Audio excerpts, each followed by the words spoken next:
Welcome to Deep Dive Discussion, where we explore the ideas, strategies, stories, and inspiration that really matter. This podcast is produced by Estayo, the creator of this program. Now let's dive in. Okay, so you know that feeling, right? Yeah. That deadline pops up on the calendar and suddenly it feels like a personal attack. Oh, definitely. Your whole schedule just becomes this obstacle course. Yeah, and the to-do list, it's not a list anymore. It's like a novel you're perpetually behind on reading. We've all been there, grappling with that pressure. It's such a universal feeling, isn't it? That sense of being chased by dates on a calendar. We see them as these, well, often negative forces. Exactly. But what if we kind of flip that? What if those deadlines, the ones causing all this stress, actually tell us something important, something about our value? That's an interesting angle. You mean they signify something positive? That's the core idea we're getting into today. Yeah. It's inspired by Estayo and Cocoh Lacerna's book, The Unseen Privilege of Complaining. We're focusing on their fifth principle specifically. And Cocoh. Yeah. Right. Their whole premise is looking at complaints, even about deadlines, and seeing the hidden privilege underneath. Precisely. So our mission today for this deep dive is to really unpack that. Why is complaining about deadlines, according to Yish and Cocoh, still a sign of privilege, even with all the headaches they cause? Okay. So where do and Cocoh start with that? Well, they argue a deadline isn't just some random date. It actually means something quite profound. It means someone somewhere is waiting for you. Waiting for you. So it's not just a demand, it's an expectation, a reliance. Exactly. It implies connection. Ish and Coco put it like this: your work matters, your presence is required, your contribution valued. It connects you to something bigger. That's a powerful reframe. Instead of just pressure from above, Yeah. it's mutual. Mm. Your work is anticipated, it's needed. Right. But why do we miss that? Why does the stress usually drown out that sense of value? Well, I think the immediate feeling, the pressure, it's just so loud, isn't it? Yeah. Hard to see the forest for the trees when you're, up against it. True. Ish and Coco have this story in the book about Marlin, an engineer, right? Laid off after 20 years. Yeah, I remember that one. And his first thought was relief, wasn't it? Like, finally, freedom. No more demand. Exactly.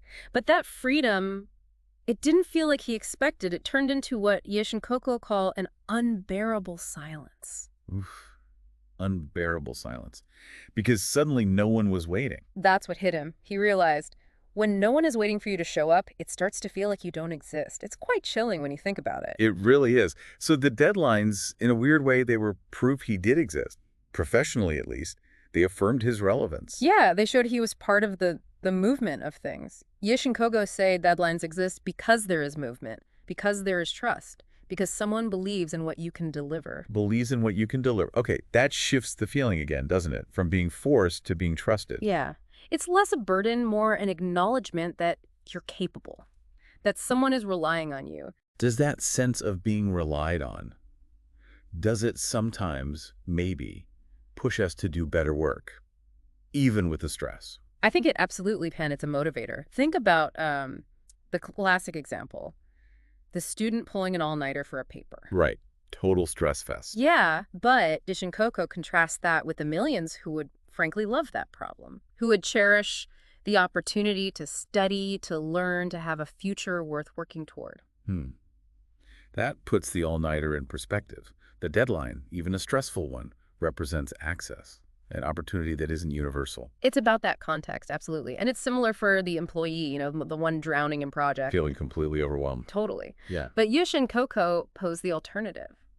Irrelevance. Imagine a situation where no one is asking for your time. Nobody notices if you contribute or not. That sounds isolating. The fear of just being invisible at work. It's a deep fear, I think. And that lack of deadlines, like after losing a job or retiring, it can be really disorienting. Ish and Coco talk about this. Yeah, the initial, yay, no schedule, feeling can wear off pretty fast, right? And then it's just unstructured days, feeling adrift. Adrift, or even left behind.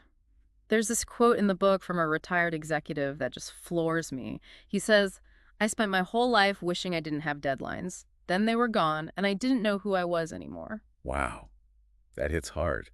Your identity gets so wrapped up in those responsibilities, those expectations. It seems like the very things we often push against, the pressure, the expectations Yish and Coco write about, are actually what anchor us, give us structure, purpose. Without that urgency, that something to work toward, it's easy to lose your bearings. Ish and Coco call that urgency a silent gift. It's a great A phrase. silent gift. I like that. They use these analogies.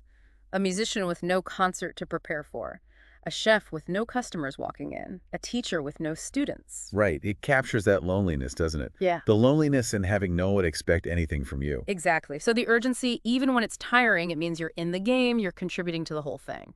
It really emphasizes the relational side of it all. Deadlines connect us. So how do we actually shift our mindset?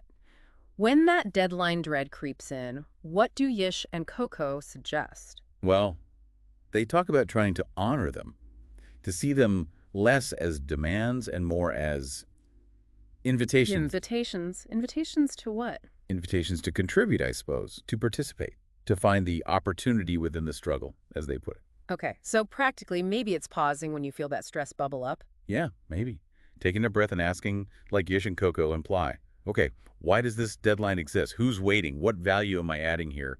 Reframing it consciously. It makes me think of that other story they tell the carpenter, the one retiring. Oh, right. He rushed his very last job, used cheap materials, didn't put much care into it, just wanted it done. Yeah. And then, plot twist, his boss gifts him the house he just built, the poorly built one. Ouch. Talk about instant regret. It's such a powerful metaphor, isn't it? Yish and Coco use it to ask, are you building a house you would want to live in? How are we approaching our deadlines, our responsibilities? Are we just checking boxes? Or are we building something worthwhile, something that reflects our best effort because we know it matters? It really comes down to choice, doesn't it?